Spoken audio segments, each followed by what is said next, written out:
नमस्कार दोस्तों, मौलिक अधिकार में संशोधन की बात करते हैं। यहाँ पर सरकार और कोर्ट के बीच में, मतलब सुप्रीम कोर्ट के बीच में लड़ाई होती है। कैसे सुनिएगा, किस तरह से लड़ाई कि हम बड़े हैं, हम संशोधन करेंगे, वो कहते हैं हम करेंगे लिखेंगे। तो गोरख के घर पे गोलकनाथ बना पंजाब राज्य 1967 के निर्णय से पूर्व दिए गए निर्णय में यह निर्धारित किया गया था कि संविधान के किसी भी भाग में संशोधन किया जा सकता है जिसमें अनुच्छेद 368 में मूल अधिकार को शामिल किया गया था। ठीक, उसके बाद मामा की दुकान के पास चलते हैं। वहाँ पर सर्वोच्च न्यायालय ने गोलकनाथ बनाम पंजाब राज्य 1967 के निर्णय में अनुच्छेद 368 में निर्धारित प्रक्रिया के माध्यम से मूल अधिकार में संशोधन पर रोक लगा दी। अर्थात संसद मूल अधिकार में संशोधन नहीं कर सकती। फिर क्या होता है मामा के घर पे, 24वां संविधान संशोधन 1971 होता है। अनुच्छेद 13 और 368 में संशोधन किया गया तथा यह निर्धारित किया गया कि अनुच्छेद 368 में दी गई प्रक्रिया द्वारा मूल अधिकार में संशोधन किया जा सकता है, जबकि सुप्रीम कोर्ट पहले बैन लगाई थी, सरकार की तरफ से हुआ।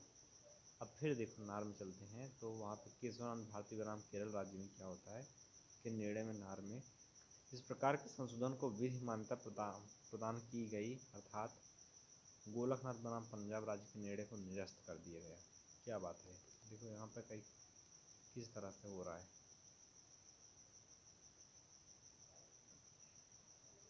ठीक, तो वहाँ पर केशवानंद भारती बनाम केरल राज्य में गोलकनाथ बनाम पंजाब राज्य के निर्णय को निरस्त कर दिया, अपने ही निर्णय को। फिर क्या होता है, तेजी चल करके 42वां संविधान संशोधन क्षेत्र के तहत 368 खंड 4 और 5 में जोड़े गए तथा यह व्यवस्था की गई कि इस प्रकार किए गए संशोधन को किसी न्यायालय में प्रसंगत नहीं किया जाएगा। इंदिरा गांधी गवर्नमेंट ने कहा कि हम अगर संशोधन करेंगे तुम बोल ही नहीं सकते, हटो भागो। जबकि 6वें मछली शहर में मिनर्वा मिल्स बनाम भारत संघ के मामले में मछली शहर में 1980 के निर्णय के द्वारा यह निर्धारित किया गया कि संविधान के आधारभूत लक्षणों की रक्षा करने का अधिकार न्यायालय को है और न्यायालय इस आधार पर किसी भी संशोधन का पुनरावलोकन कर सकता है। इसके द्वारा 42वां संविधान संशोधन द्वारा की गई व्यवस्था को भी समाप्त कर दिया गया। ठीक, जय हिंद।